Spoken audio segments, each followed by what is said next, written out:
Dear Diary, today marked the end of my long, agonizing journey through this tormenting hellhole. As I took one final, trembling glance around the stifling darkness that surrounded me, the lid above slammed shut with a deafening crash that seemed to reverberate through my entire being. It was more than just a sound. It was a sentence sealing me away from the world outside, a world that felt like a distant dream. The silence that followed was suffocating, pressing in from all sides as if the very air had thickened with malice. The atmosphere was so heavy, so oppressive, that it felt like it conspired to crush the remnants of my spirit, grinding me down into nothingness. Inside my mind, thoughts began to mutate into sharp, relentless daggers. Each one stabbed deeper, tearing into the fragile threads of my sanity. I could almost feel the walls of the box constricting around me, as if it were alive, responding to my anguish by closing in. With every jagged thought and every spike of dread, the space seemed to grow smaller, choking the breath from my lungs. My heartbeat was erratic, hammering in my chest, and every pulse felt like it was pulling me deeper into the abyss. The darkness wasn't just around me. It was inside me, crawling, suffocating, devouring. But then, just as despair threatened to swallow me whole, something unexpected broke through the endless black. A single thought, clear and vivid, that shimmered in my mind like the flicker of a distant star.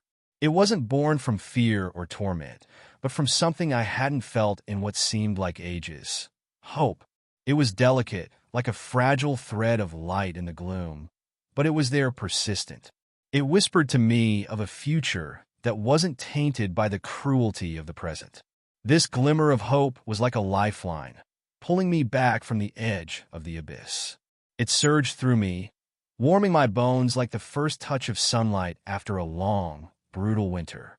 That thought, small as it was, became my anchor.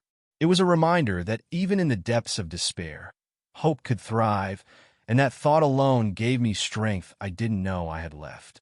With each heartbeat, I could feel the pulse of that hope resonating within me, steadying my breath, urging me to cling to the possibility of something better. Exhausted yet strangely renewed, I found myself awash in a storm of emotions, conflicting and chaotic. My mind felt like a battlefield, torn between the lingering dread that had haunted me for so long and this newfound glimmer of hope. Memories, emotions, and fragmented thoughts crashed against each other, an overwhelming flood that left me reeling. It was as if my mind had become an ocean in the midst of a violent storm, waves of emotion rising and falling unpredictably, threatening to drown me in their depths. Time had ceased to hold meaning in this darkness. I no longer knew how long I had been trapped here. It could have been hours or it could have been days.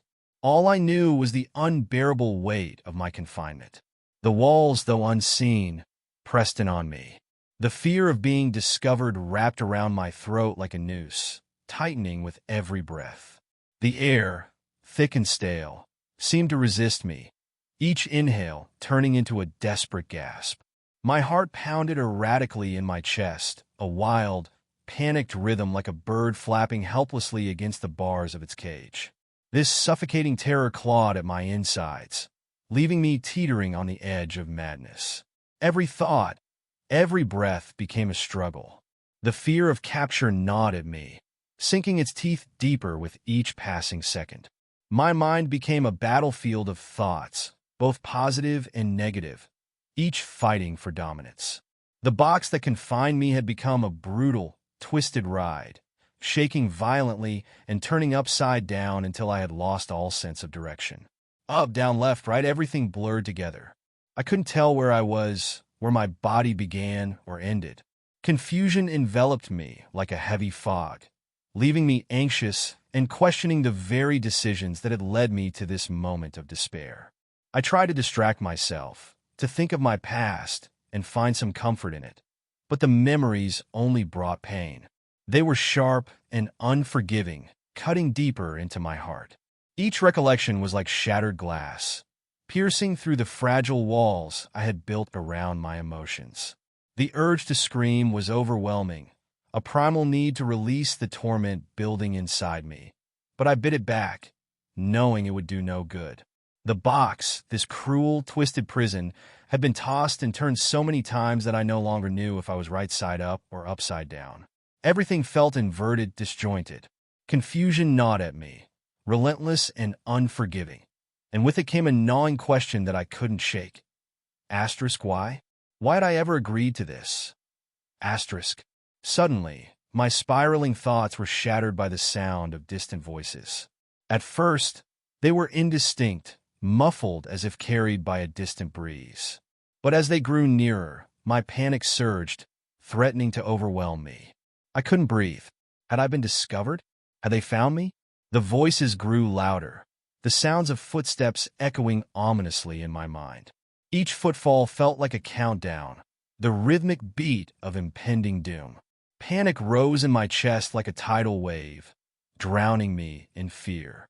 My breath hitched, becoming shallow gasps as my heart raced faster and faster. The footsteps halted, and the voices were now right beside me. For a moment, I was certain it was over, that I had been found and everything would end in a suffocating crescendo of terror. But then, the silence broke, not with doom, but with light, blinding and pure. It burst through the darkness that had held me captive for what seemed like an eternity. The darkness shattered, and I blinked against the brilliance that flooded the space around me, momentarily stunned by the contrast. As my eyes adjusted, I saw them. Two joyful figures, smiling warmly, their faces aglow with kindness. They radiated an energy that was almost surreal, a complete reversal of the cold, oppressive atmosphere I had been trapped in. Their presence filled me with an unexpected calm, and for the first time in what felt like forever, I felt safe. Their laughter, light and musical, cut through the oppressive silence that had been my constant companion.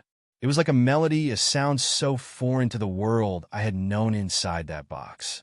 They extended their hands to me, welcoming me into something new, something better.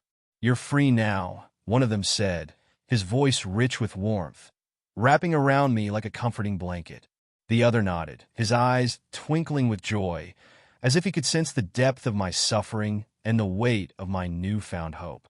In that moment, as if to seal the moment, I heard it, the sweet, soaring call of a bird, free and unbound. Its song was a symbol of everything,